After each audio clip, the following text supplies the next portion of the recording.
Hello everyone, welcome to our YouTube channel. So in this video I'm gonna tell you how to create a team on Asana. So you can see, click here, invite people to my workspace.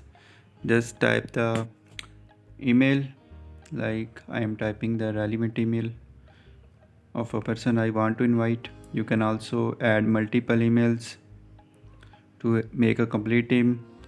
So if there are some already members added, you can also add them, like I am adding this person. This it is already available on my profile.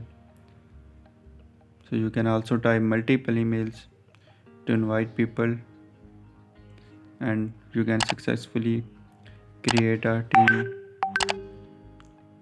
Now click on send button. Now invitation has been sent.